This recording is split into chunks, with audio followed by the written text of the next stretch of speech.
So, hello everyone. Welcome to today's webinar, which is Tax Tactics, where we'll be discussing essential strategies and for your financial success.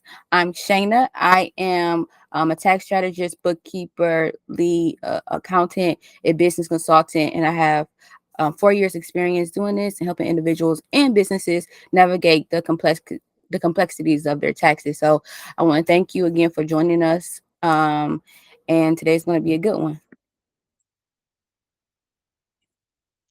So, in this webinar, again, we'll cover some essential tax topics that will help you take control of your finances.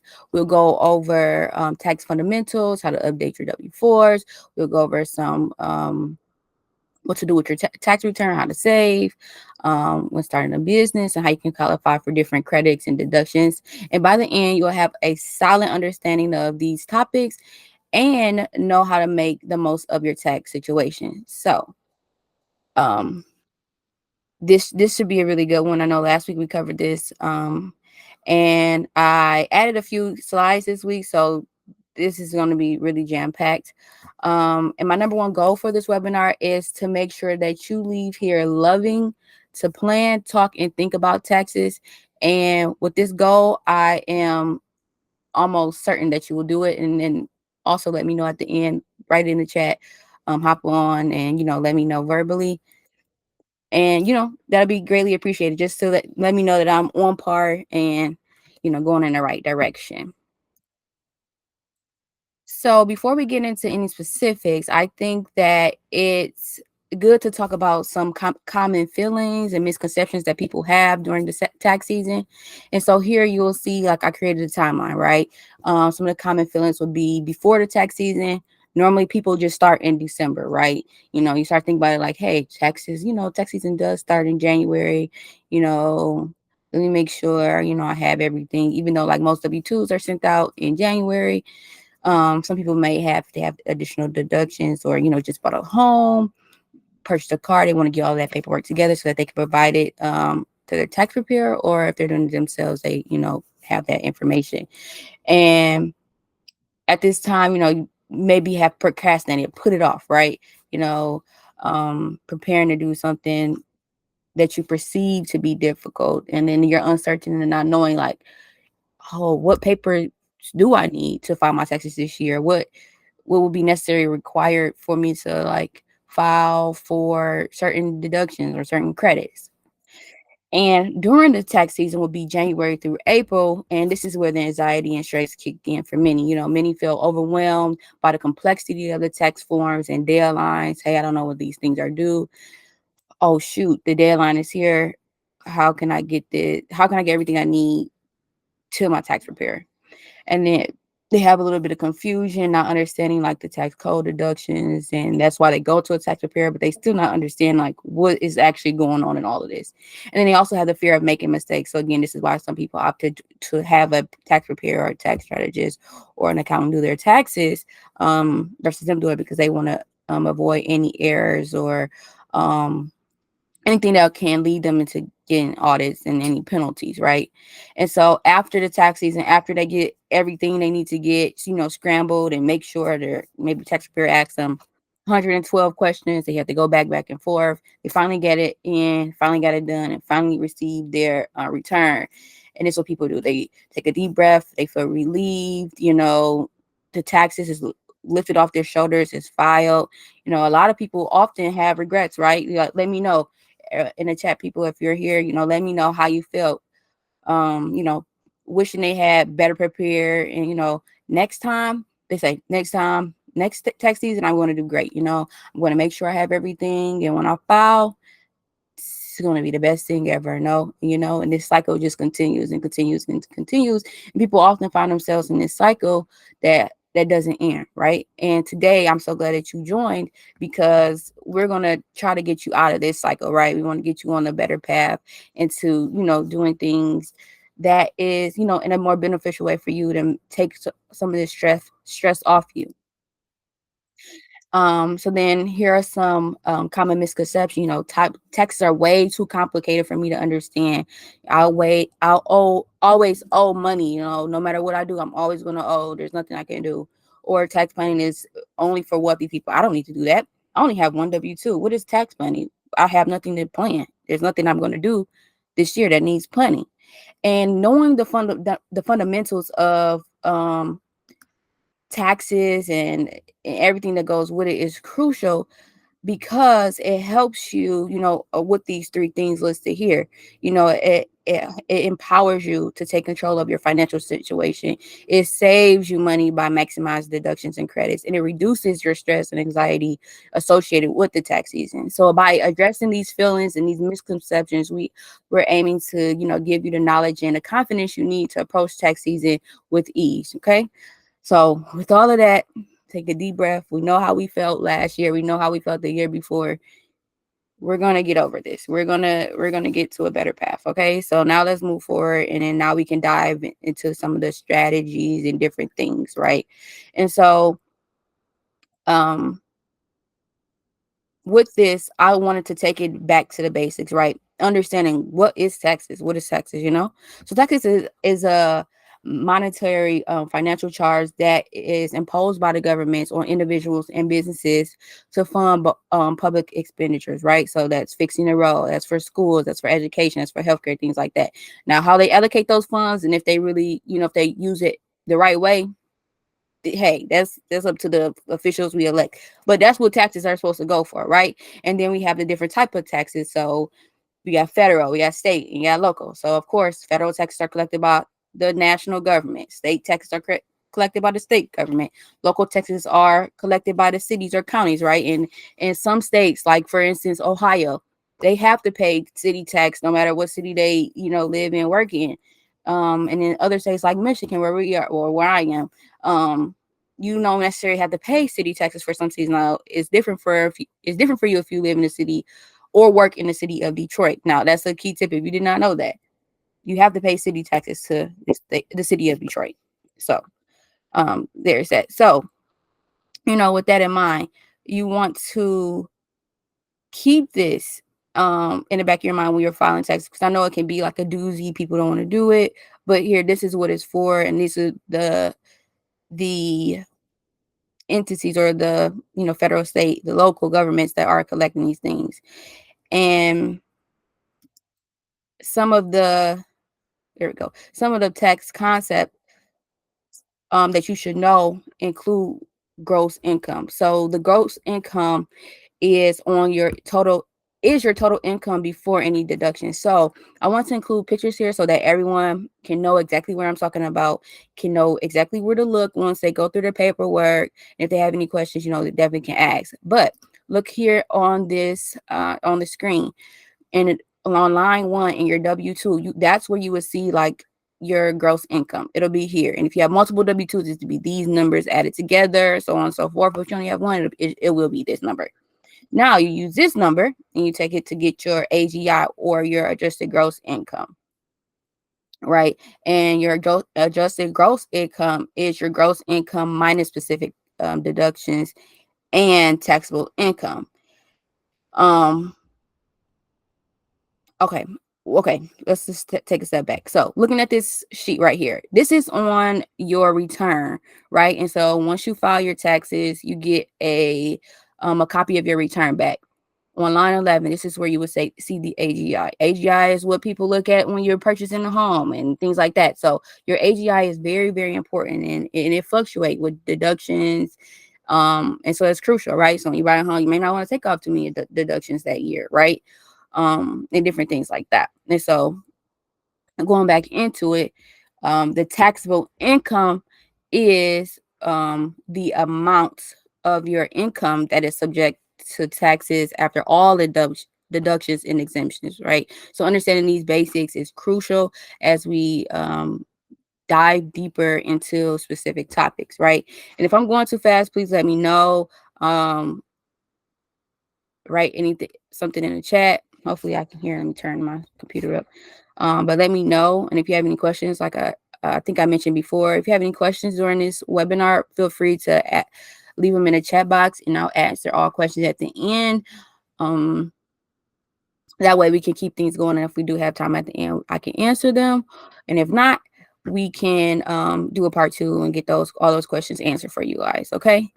And so let's go to the next slide. So with understanding the taxes, let's understand the brackets and effective tax rates, right?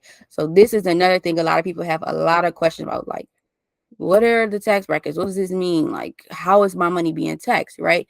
So United States, we use a progressive tax system, meaning that higher income levels are taxed at higher rates. This system ensures that those who earn more are paying a higher percent in taxes, right? And so on the screen, again, I have an example, a chart of the tax rates. So with the tax brackets, your income is divided into portions that fall into different tax brackets. So each portion is taxed um, at the respective rate. So for an example, as seen on your screen, if you're in a 24% tax bracket, not all of your income is taxed at 24%. Only the amount over the previous bracket is, if that makes sense. So for an example, if you're being, say if you got a check for $12,000, easy math. The first 11,600 will be taxed by 10%, and the remaining amount over the $11,601 to $12,000 will be taxed at the 12%, just as for a simple example, right? And so the effective tax rate is the average rate that you pay on your total income, and it's calculated by dividing your total tax liability by your total income. And its effective tax rate is typically lower than the highest marginal tax rate. And so again, understanding your marginal and your effective tax rate can help you make some decisions that maximize your tax liability, such as um, timing your income and deductions, and choosing like the best tax advantages or the tax advantaged investments. Okay. Oh, shoot. Okay. Now we're going to get into updating your W-4. So I know I've been told that a lot of people do use this strategy, but sometimes it can be harmful, especially if you don't go back and change it, right? So what some people do is they halfway through the year, their W-4, they mark it so where they don't take any taxes out. And then the second half of the year, they change some of the information on it so that they take, some taxes out. And what it end up doing is balancing out throughout the year. So that way, when their tax season comes, like they don't owe anything, right? Because they withheld for the first half of the year, then they took money out the second half of the year. So that works for some people, but others it doesn't, because July 1st would have been the day that you would want to go in and change that. And a lot of people miss that, and it can mess up your taxes and which actually owed come the next tax season. So I like to, you know, hold different strategies for different people, but that is an option. And I just wanted to let you all know that, just in case you want to know, like, well, how come sometimes I get a bigger, refund, and how come when I switch my job, it might have changed. It's all depending on what you put on your W-4. And so going into the W-4 is an IRS form that you need to complete and give to your employer, and let them know how much that they need to withhold from your paycheck. And like I just explained in an example, some people decide to not withhold, or some people, and change it throughout the year. Again, that can be tricky depending on like how much you make, and like say if you have any other sources of income, that can be tricky. You might not want to play with it. And so that's why it's good to have a tax strategist, a professional that you work with, to actually talk about your situation and see if this is actually a viable option for you. But it's crucial to get to you want to get this right, because you don't want to owe any money at the end of the year, right? You don't want to file your taxes and see like, oh man, like now I owe $3,000. That could be like a hiccup, that something you weren't anticipating. Um, and so just doing this and being on top of this is key. So I did want to give you a step-by-step guide on how to update your W-4, because I know a lot of people either initially filled it out wrong, like they started their job a couple years ago. They notice every year that they're not liking their return. They see that it's not where it should be. and they don't know what to do, right? And so here's a step-by-step guide, and I'm going to go over it quickly. And then after this webinar, we'll give everyone a copy of this. This way you can refer back to this portion. But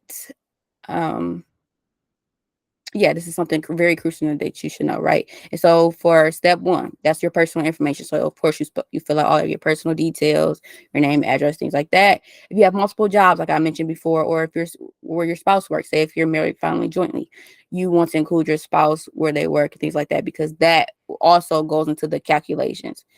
This W form is really important because it has calculations in it that lets the IRS know what to take and what not to take, right? And so you want to include all of those multiple jobs of multiple sources of income that you do have, or that you are aware of, that you know that you can predict how much you're going to make. Part three, you want to claim your dependents. So if you have any children or any dependents, you want to make sure you write that down, because again, this goes into that calculation. Part four, this is any other adjustments that you need to make, any other income, say if you have any deductions or other withholdings. And then of course part five, you want to sign. Now let's get into the power of tax credits versus tax deductions. So if you don't know what this is or need clarity, just type a 1 in the chat right now. Let me know where you are with this.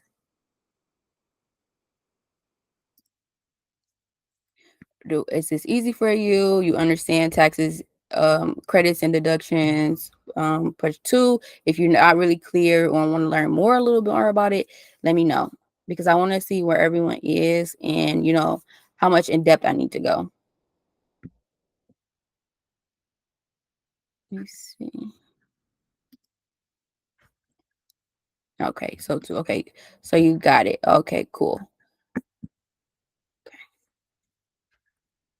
Okay, so I'll just touch on it a little bit. So tax deductions um are is a very powerful tool that can significantly reduce your tax liability, as well as tax credits. And so knowing the difference between the two is very crucial, because they both have different outputs, if that makes sense. So with tax deductions reduce your taxable income, which in turn lowers your overall tax liability. So common deductions would be like mortgages, charitable contributions, medical expenses. So here's an example of it. So say if you have $1,000 deduction, and that'll put you, and you are in the 22% bracket, this will reduce your tax bill by $222, right? You see how that math works?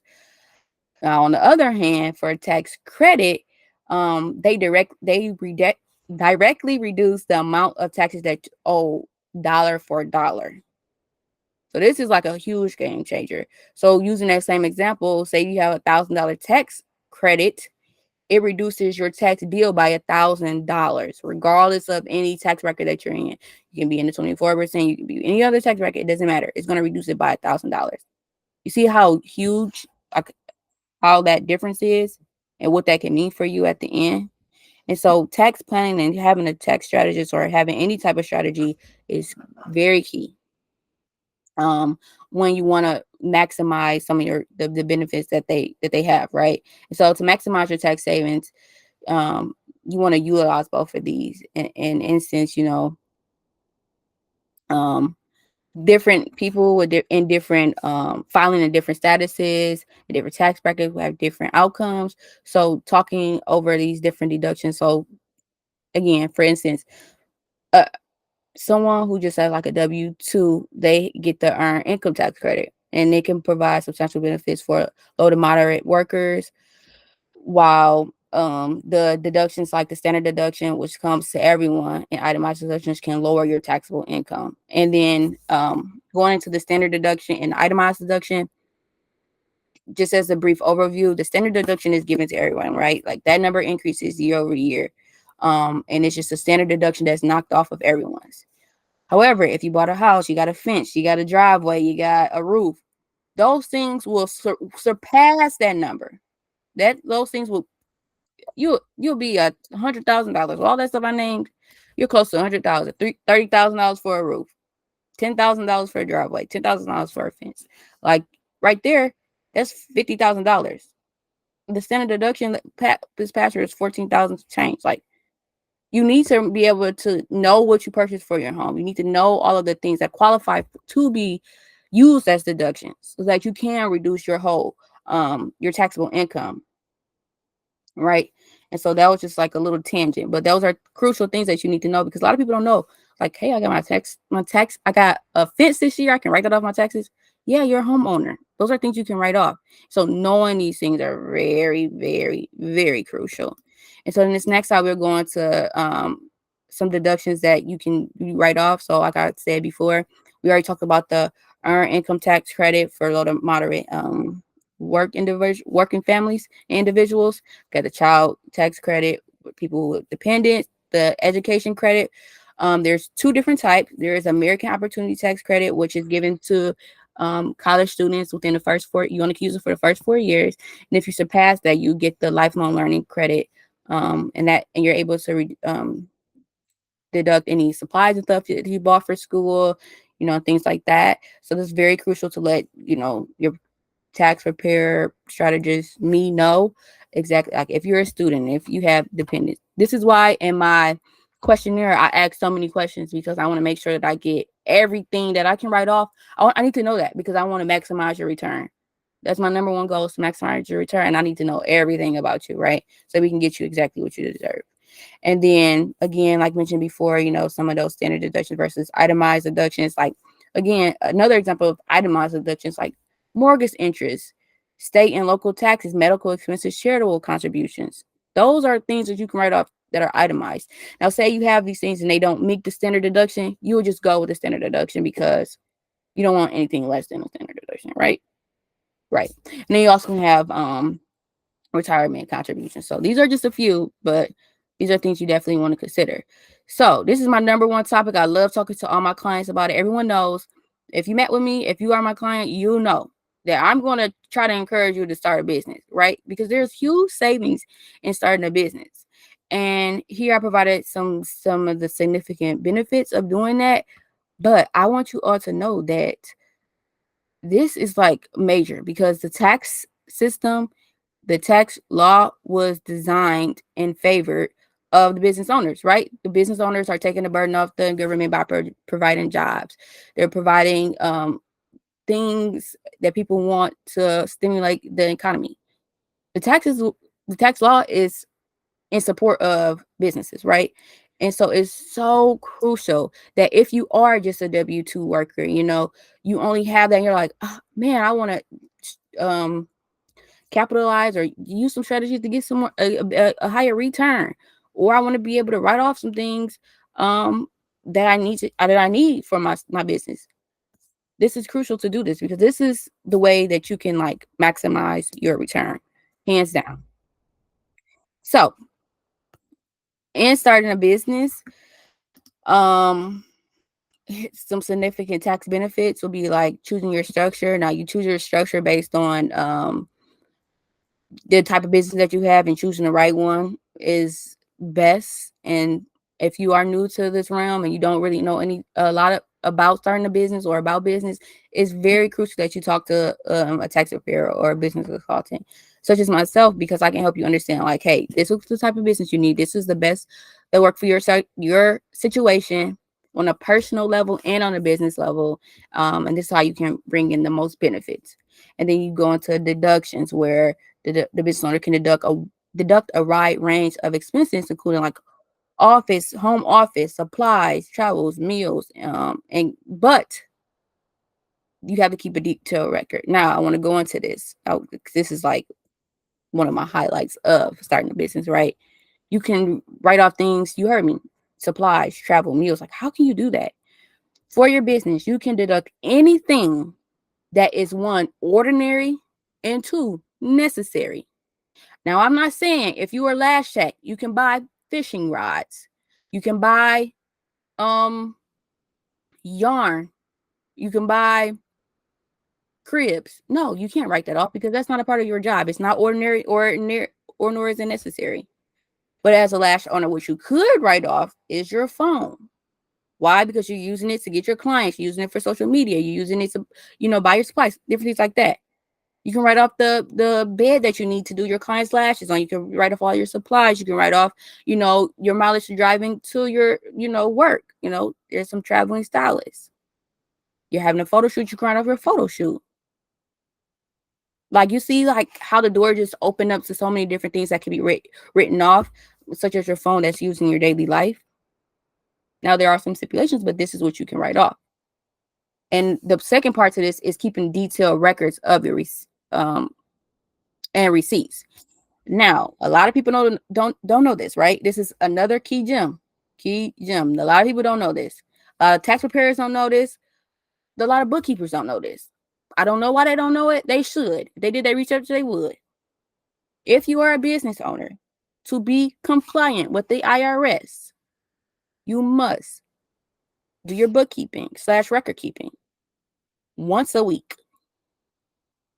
So in the event that you are audited and they ask you, what's going on, have you, tell me about your books, things like that. You say, oh yeah, I review them every month and, I keep receipts. They're like, what, every month? You're not compliant. Fine. To be a business owner brings great, significant benefits, but it also brings great responsibilities and things that you need to do in order to be compliant with the IRS. And so most businesses, the first thing that they outsource is a bookkeeper or an accountant because they need help keeping this in order. This is like the number one thing that can slow businesses down because some things are complicated. Maybe you don't understand the new tax law that went into place. Maybe you don't understand bookkeeping. Maybe you don't have time. It is time consuming. Let me tell you, it can be very time consuming. So outsourcing this can be a big breeze, a big, whoop-de-doo because it takes that, burden off of you. And so a lot of people don't know that as well. Like once you start outsourcing, like, yes, you can get a social media strategist, you can get a business consultant, things like that. But make sure your finances in line. And another thing I let all business owners know is that before you start your business, you should consult with a accountant. Why? Because finances is the foundation of your business. Without income, without funding, without, anything you want to get again. If you want to get anything, your finances need to be in order. You need to have a business plan and you need to have your business finances in order. Without those things, you can't get a business credit card. You can't get grants. You can't get funding. You can't get a website. You can't even get a simple thing as a website if you want to start a website. Like, yes, people started, they do it as they go, but that should be the first step, honestly, when starting a business. And then this is like the main reason I'm so passionate about this, y'all, because this is something like I was looking for when I first started. I remember trying to start a business in 2016 and doing so much research.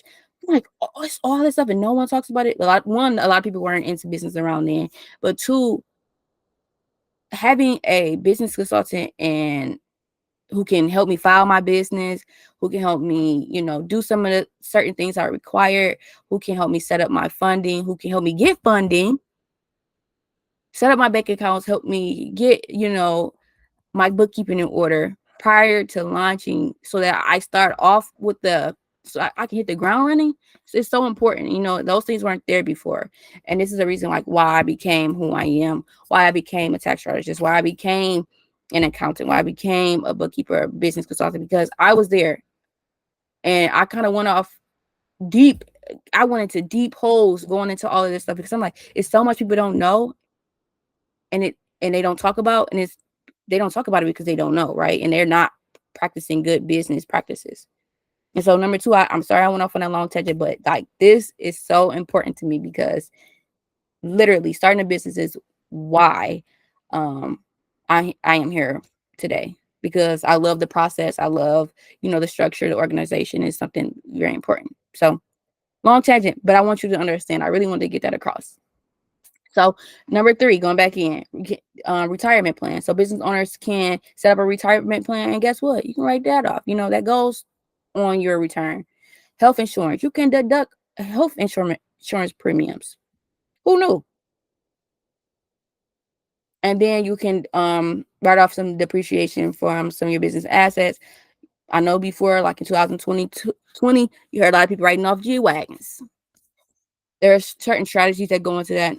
Not everyone can do that, but that was just like a huge example or exaggerated example, you know, of what you can do. But yes, that is feasible, right? You have a car, you have machinery, you start a lip gloss business, you have machines to a filling machine. That is, you write off the depreciation on those type of things. So understanding these benefits can significantly lower your taxable income. And so definitely if I haven't convinced you enough, think about it a little bit longer. And after this webinar, after you slept on it, feel free to email me at hello@stonyweb.com and let me know if you decided to start a business. If you need any help with any ideas, send them my way. Send me a DM, send me an email, and we can get started, because I do love this for my clients, and it has been a helpful strategy for them as well. And so here are some additional strategies for business owners, including freelancers and gig workers. So these freelancers and gig workers will be if if you're an Uber driver, if you do DoorDash, if gig work, you can be a digital designer, a web designer. Those are freelance and gig work, and things like that. So again, some of the estimated tax payments. So freelancers, they must pay quarterly taxes. Business owners, freelancers, one and the same. They have to pay quarterly taxes, which a lot of people also don't know. So come tax season, ask them, hey, have you paid quarterly taxes? What are quarterly taxes? Quarterly taxes help you avoid penalties and ensure that you not hit with a large tax bill at the end of the year. I had a client who made over $100,000. She never paid any quarterly taxes. She didn't know she had to. This was her second year in business, and at the end of the year, she owed $50,000. Around 50. Oh, it wasn't around 50. That was an exaggeration. It was around $25,000, $30,000, something around that. Why? Because she didn't have a strategy in place. She didn't know what her deductions could be. By the time I get your return, it's too late. If we aren't in the year prior, there's nothing we can do in the next year while we're filing your taxes. So it's crucial that you have a plan and you have a strategist that you can work with, so that you are doing these things. And so estimated quarterly taxes are due once a quarter. If you join my subscription list, my email subscription list, I will send out, reminders and dates and things like that, so that you can stay on top of it, so that some people, this is another free gem. When it comes to quarterly taxes, some people may not pay, and it's because, one, they have a strategy in place, like they know, okay, I know I'm deducting this much. I know I will not have to owe. So I don't have to pay those quarterly taxes because I have a plan in place. Or some people, they don't pay and just take the penalty that comes with it at the end, once they file their taxes, because there is a penalty. You don't pay these quarterly taxes, there's a late fee, and then you have to pay all of the old taxes.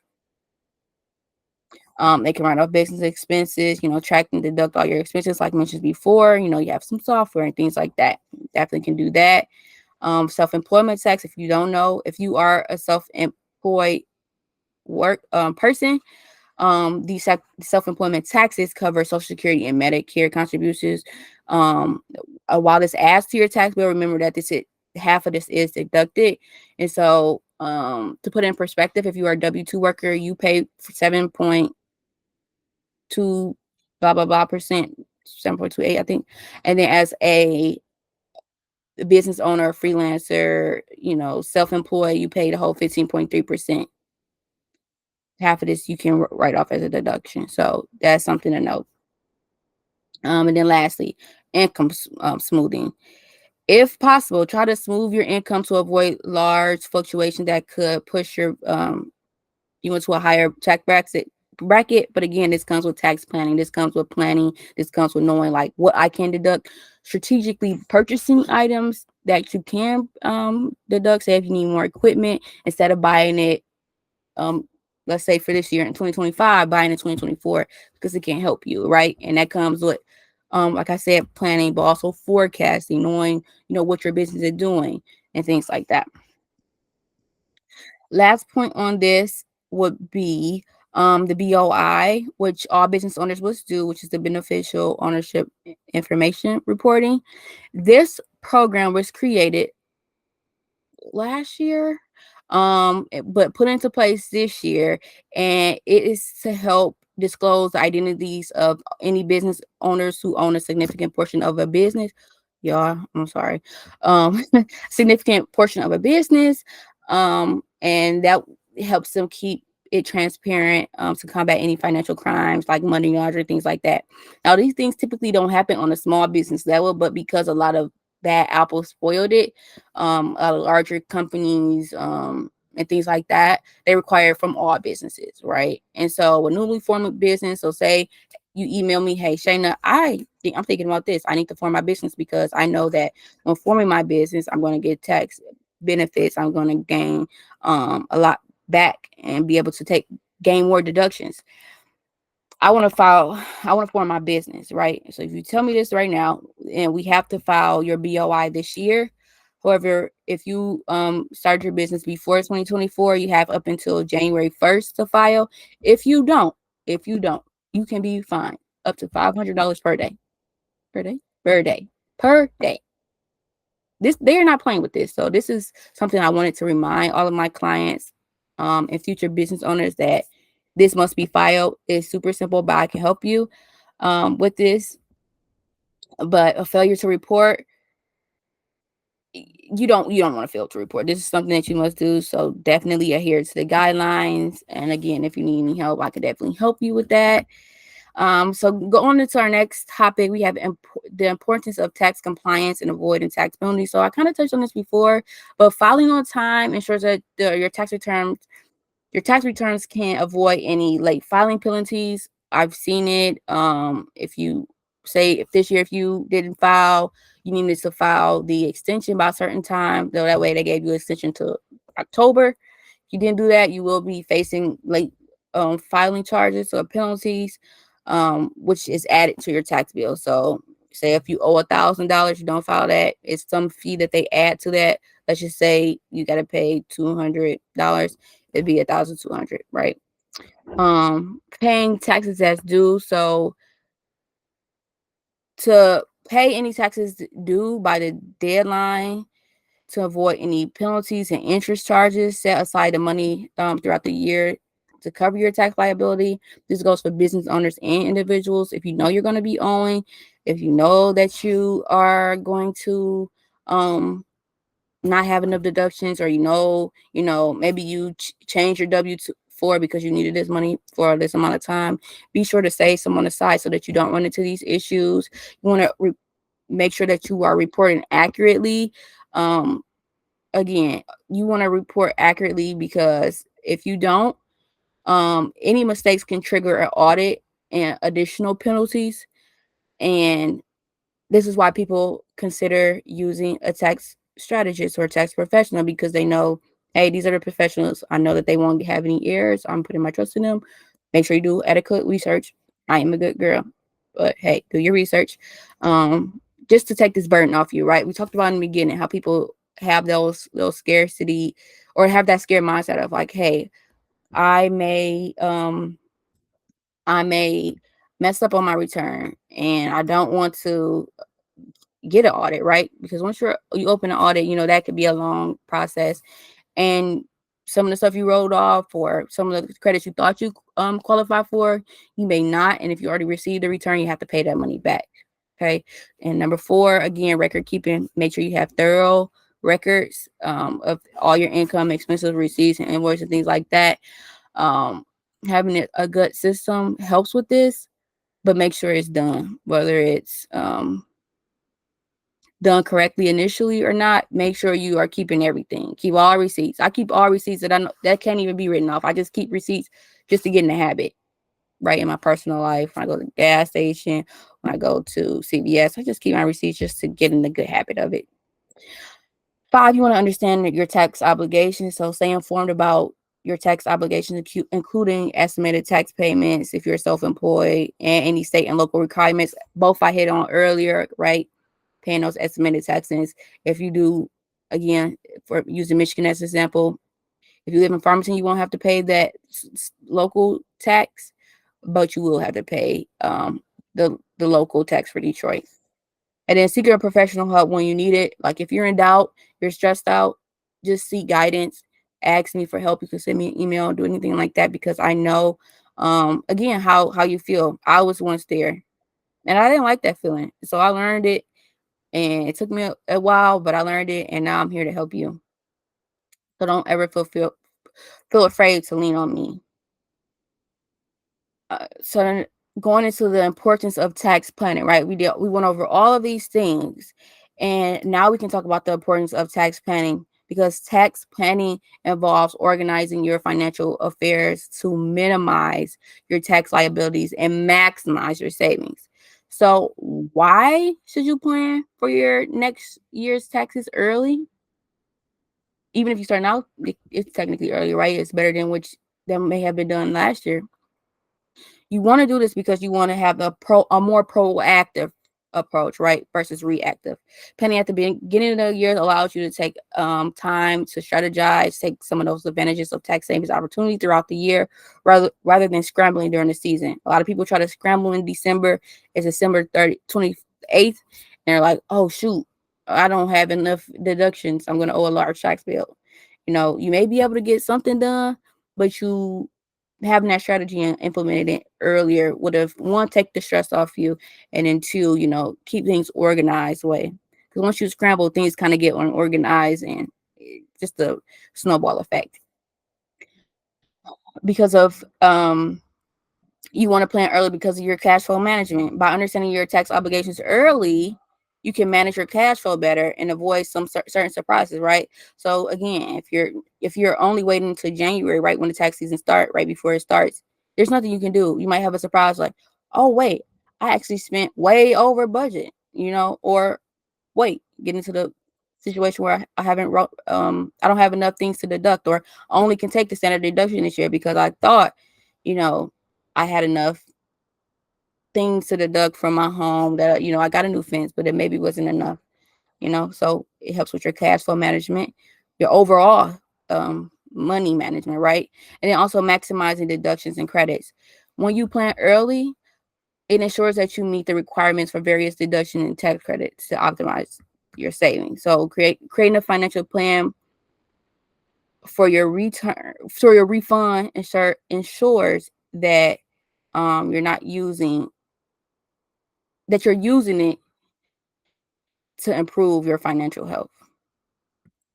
Oh, I'm sorry. Okay, so let me know if you have any questions. If I'm moving too fast, please let me know, because I've been chatting. Okay, let me know if you have any questions this far.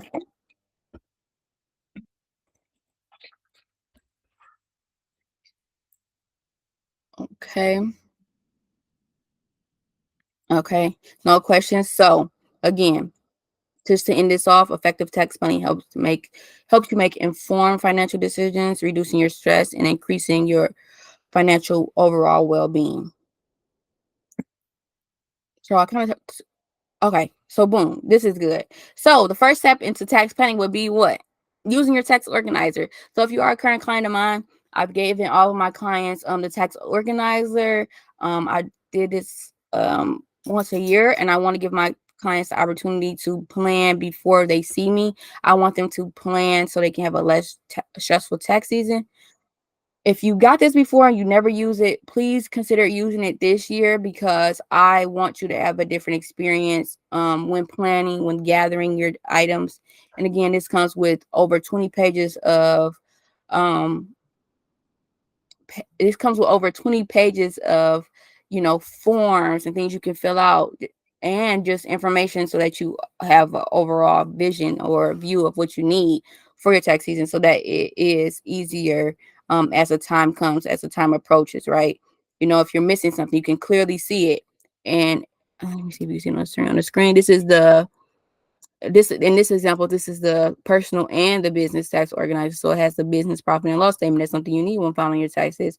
But for individuals, you have one for personal things, for personal deductions. We also have deduct a list of deductions of things that you can potentially write off, right? And so the very first step that can be very simple is using something that I already given you to help you with a better management of your taxes to avoid that stress. So now we filed our taxes. Let's go into making the most of our return, right? And with your return, you can do a lot of things. Some people use it to pay off debt. Some people use it to save and invest. Say if you want to start your business, it'll be good to, save that money, use it as a Kickstarter or invest it, right? You want to get into, the IRAs, or you want to go into the stock market. Use it to invest, right? But going back to the number one thing that you should do if you are, you know, and like a great amount of debt, or if you want to have overall amazing financial health, you want to pay that debt off. You want to pay the debt down, you want to pay it off. So that way it frees up your money so that so that you are able to do these things like start a business, save, invest, emergency fund, things like that. Pay off your debt first because it'll help kickstart everything.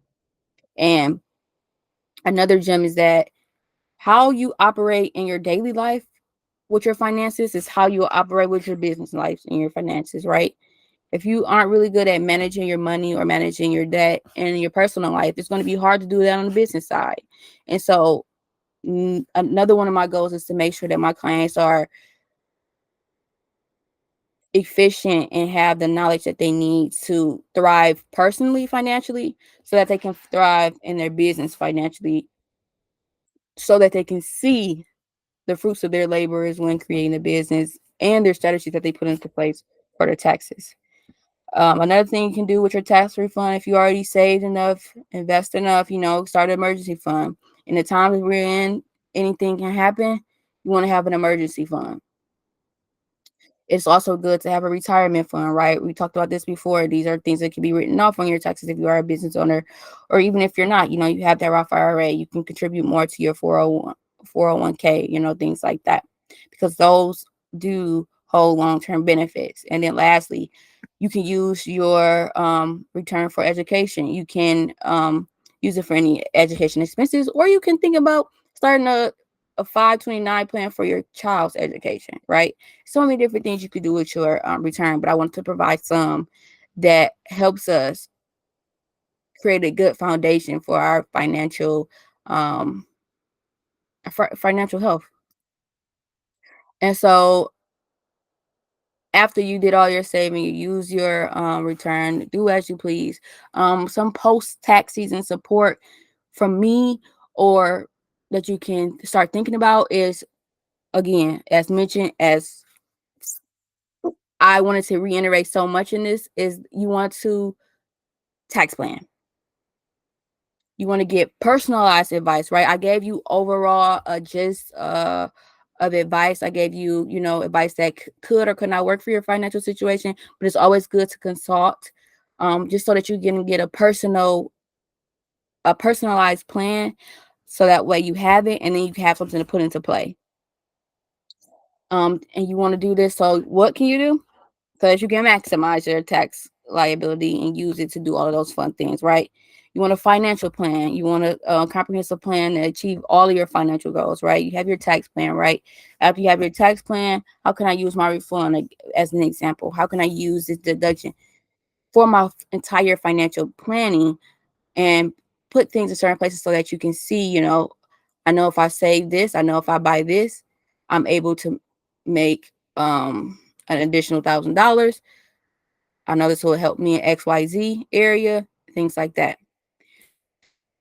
If you're thinking about starting a business, get business consulting from me. I can help you with you setting up your business, bookkeeping, and answer any of your questions. But with all of this, staying proactive with your taxes can save you time, money, and stress at the end, right? And so going into this last slide, we saw the first timeline.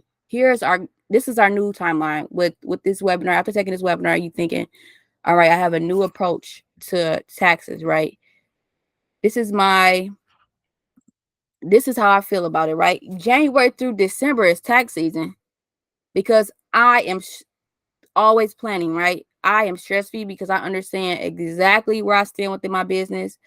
I've been using strategies. I know I have enough deductions. I know I qualify for this credit. I know this year I want to buy a car.